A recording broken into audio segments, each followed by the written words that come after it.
जय हिंद दोस्तों, स्वागत है आपका क्लियरली सिंह चैनल पे। और आज मैं एक गंभीर इशू के बारे में आपसे वार्तालाप करना चाहूँगा। और इस सिचुएशन के बारे में, इस इशू के बारे में मैं पिछले 5-6 साल से ऑन एंड ऑफ, जब से मुझे पता लगा है, इसका चिंतन कर रहा हूँ। और जो मेरे कंसर्न्स थे वो थोड़े बहुत मैनिफेस्ट होने शुरू हो गए हैं। पूरी तरीके से नहीं हुए हैं, पर उनके जो फर्स्ट साइंस हैं वो होने लग रहे हैं। अब देखिए, मेरे कंसर्न्स मैनिफेस्ट होने शुरू हो गए हैं, इसका मतलब ये नहीं है कि मैं एक बुद्धिमान व्यक्ति और मैं कोई इंटेलिजेंट आदमी हूँ। बस यही था कि लॉजिक जो मैंने सोचा था, मैंने कड़ियाँ जोड़ी, अब वो चीज़ होनी शुरू हो गई है। देखिए, जिस चैलेंज के बारे में बात मैं ये करना चाह रहा हूँ वो ये है कि भारत में आज के समय में 3.5 करोड़ ज्यादा मर्द हैं औरतों से, 35 मिलियन ज्यादा पुरुष हैं औरतों से, जिसकी वजह से एक जेंडर इम्बैलेंस आ गया है हमारे देश में। अब देखिए, इंटरेस्टिंग बात यह है कि जब तक आप छेड़खानी नहीं करते जेंडर बैलेंसेस में या कुछ प्राकृतिक रूप से चलता है, तो ज्यादातर मामलों में फीमेल्स मेल्स से ज्यादा होती हैं। अगर मैं फ्रांस का आंकड़ा उठा के देखूं तो वहां पे लगभग for every 100 females there are 93 males. US में मेरे ख्याल ये 96 है। For every 100 females there are 96 males. तो ज्यादातर, अगर आप ये सोचते हैं कि कोई भी पॉपुलेशन में, कोई भी देश में, अगर पॉपुलेशन डिस्ट्रीब्यूशन जेंडर्स में अगर मैं मेल और फीमेल ही मानूं अगर कुछ क्षण के लिए, तो कभी 50-50 नहीं होता। इट्स ऑलवेज 52-48, 53-46 और 57-43, ऐसे ऐसे चलता रहता है। अगर दखल अंदाजी नहीं हुई तो ज्यादातर केसेस में फीमेल ज्यादा होती हैं। उसका एक मेन कारण यही है कि मेल की लाइफ एक्सपेक्टेंसी ज्यादातर ऑन एन एवरेज फीमेल से कम होती है, और हाई रिस्क ऑक्यूपेशंस में ज्यादातर वो मेल डोमिनेटेड ही होती हैं। तो इस हिसाब से नेट मेल्स ज्यादा होते हैं। भारत में ये पूरा ही उलट गया है मामला, क्योंकि और इसका एक कारण है कि जो फीमेल इन्फेंटिसाइड हुए 90s में 80s में, now the chickens have come home to roost, क्योंकि अब उसके परिणाम देखने को मिल रहे हैं। Essentially, what's really happened is that we're missing 3.5 crore females, क्योंकि उतने ज्यादा मर्द हैं, तो वो एक डिसबैलेंस आ गया है।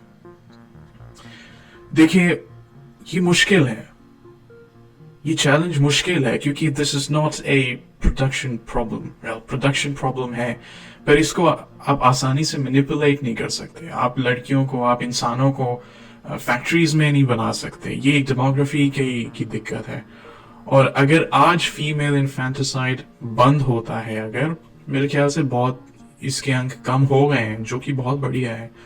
अगर आज ये बंद हो जाता है तो अगले 20, 25, 30 साल में सिचुएशन ठीक होनी बढ़िया होगी। उससे पहले ये भुगतना ही पड़ेगा। जो ये 3.5 करोड़ मर्द हैं, इनका विवाह होना मुश्किल है या इम्पॉसिबल है। I'll leave it to you, क्योंकि इसका सॉल्व नहीं है। जो सोल्यूशन मेरे दिमाग में आता है वो ये है कि आप इंडस्ट्रियलाइजेशन करो, क्योंकि यार अब आपके पास डेमोग्राफी है, आप अपने लोगों से कुछ ना कुछ तो कराना ही पड़ेगा। तो एक रोजगार की दिक्कत थी और एक विवाह की दिक्कत थी। अब दो दिक्कतों को एक साथ मत चलाओ। छोकरी और नौकरी दोनों दिक्कतें आप एक साथ करोगे तो ये एक इंटरनल सिक्योरिटी का थ्रेट बन जाएगा। कैसे बनेगा, मैं उस पर भी आता हूं। देखिए, नौकरी का जो सोल्यूशन है वो तो यही है, इंडस्ट्रियलाइजेशन। आपको प्रोडक्शन शुरू करनी पड़ेगी, क्योंकि उसका एक पॉजिटिव इम्पैक्ट ये हो सकता है। मैं ये एक प्रेडिक्ट करने की कोशिश कर रहा हूँ, प्रोजेक्शन देने की कोशिश कर रहा हूँ कि यदि मान लीजिए इंडस्ट्रियलाइजेशन हो जाता है, लौंडे काम पे चले जाते हैं। अब क्योंकि उनका परिवार इतना बड़ा नहीं है, उन पे डिपेंडेंसीज इतने ज्यादा नहीं है, तो सेविंग्स की संभावना बढ़ जाती है। उससे दो चीजें हो सकती हैं। और दो चीजें इकट्ठे भी हो सकती हैं। पहली चीज ये है कि क्योंकि अब आपके पास जिम्मेदारियां कम हैं, तो आपके बैंक में पैसे जा रहे हैं, सेविंग्स बन रही हैं। सेविंग्स क्योंकि एक इन्वेस्टमेंट का काम करती हैं, ये बेसिक्स ऑफ इकोनॉमिक्स है। तो इसमें जो देश का विकास है एक इंफ्रास्ट्रक्चरल के रूप से, इंफ्रास्ट्रक्चरल प्रोजेक्ट के रूप से, उसको एक बूस्ट, एक टेम्पररी बूस्ट मिल सकता है। दूसरी बात यह है कि क्योंकि अब आपके पास जिम्मेदारियां कम है, आपके पास सेविंग्स हैं, तो आप रिस्क ले सकते हैं। एसेंशियली सेविंग्स का एक मात्रा, एक percentage can act as risk capital towards entrepreneurial enterprises. अगर किसी के पास कुछ आइडिया है, वो उस तरफ पैसे लगा सकता है। पर देखिए, फिलॉसफी के दृष्टिकोण से और एक कॉमन सेंस के भी दृष्टिकोण से लोग ये डिबेट करेंगे भाई कि आदमी काम ही करता है अपने परिवार के लिए, बिजनेसेस खोलता है अपने परिवार के लिए, अपने बच्चों के लिए। ये एक प्राइमल नीड है, एक प्राइमल प्रोक्लिविटी है आदमी की। पर देखिए, 3.5 करोड़ लोग हैं। अगर मैं इसका कॉन्टेक्स्ट आपको दूं, कैनेडियन पॉपुलेशन 4 करोड़ अप्रोच कर रही है, 40 मिलियन, और हमारे यहाँ 35 मिलियन एक पॉपुलेशन का भाग ही है, पुरुष भाग है, जिसका कभी उनकी शादी नहीं हो पाएगी। तो आपके पास एक देश की जितनी जनसंख्या होती है, उतने तो आपके पास सिर्फ पुरुष ही है जिनकी कभी शादी नहीं होगी। तो आपको इन लोगों को कहीं ना कहीं डिप्लॉय करना पड़ेगा। अब चाहे अब इतने सारे लोग भी हैं, तो जरूरी थोड़ा है हर कोई अपने कोई फेमिलियल ऑब्लिगेशन के लिए बिजनेस स्टार्ट करे। उसके अपने अंदर का भी एक श्रद्धा हो सकती है, बिजनेस करने का एम्बिशन हो सकता है। अगर किसी के पास है वो, तो उसको कैपिटलाइज करना पड़ेगा, और ये एक अच्छा मौका है इंडस्ट्रियलाइजेशन करने का। आपके पास सेविंग्स है, पर इतने कंज्यूमर्स नहीं होंगे उस सेविंग्स के, तो आप उसको कैपिटल इंफ्रास्ट्रक्चर में लगा सकते हैं और अपने बिजनेसेस में लगा सकते हैं। इसमें कई सारे रिस्क भी हैं। एक तो ये है कि नशा, क्योंकि और ये चीज मैं प्रिडिक्ट नहीं कर पाया था। मैंने एक संदेश की वीडियो देखी थी, मैं उस पर भी एक रिएक्शन वीडियो बनाऊंगा। उसमें सबसे कहा जाता है कि टूटे हुए दिलों की जो दवाई है वो नशा है, वो शराब है। तो ये एक थ्रेट है समाज पे कि आपके पास डबल थ्रेट है, क्योंकि कृषि समाज में, हरियाणा के कृषि समाज है एक, पंजाब में भी, यूपी में भी, जहाँ पे प्रॉब्लम ये बहुत ही एक्यूट प्रॉब्लम है, बहुत ही दिक्कत है लड़कियों की। वहां पे तो अगर आप एक उम्र के बाद शादी नहीं कर पाते, तो आपके चरित्र पे ये एक लांछन माना जाता है।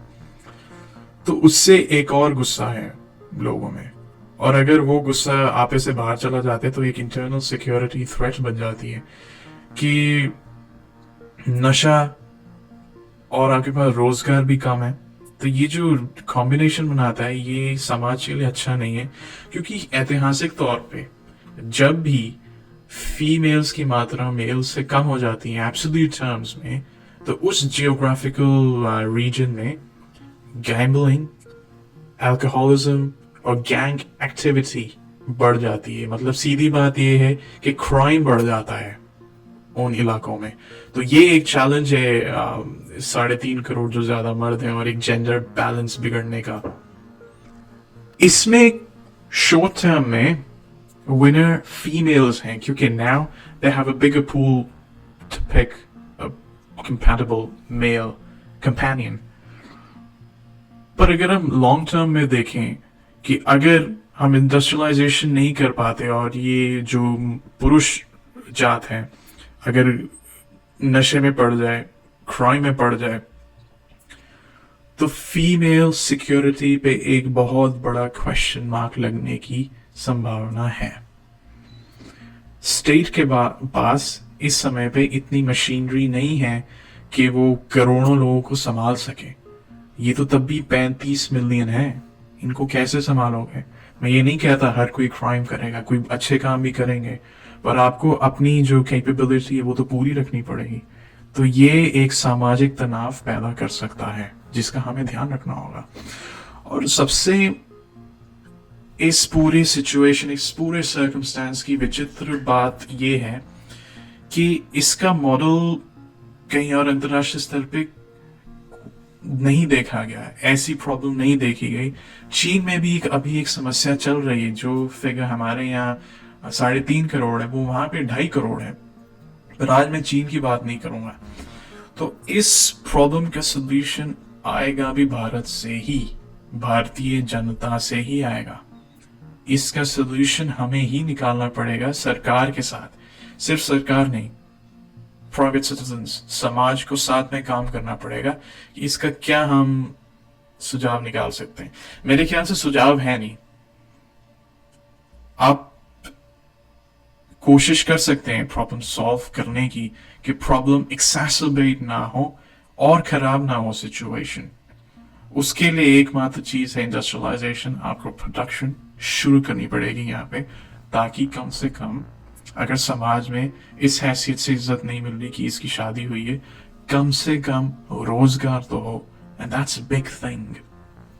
मैं एक ही चीज पे मैं जोर डालना चाहूंगा कि industrialization now has become a need to probably avoid a society-wide sort of collapse, if I may.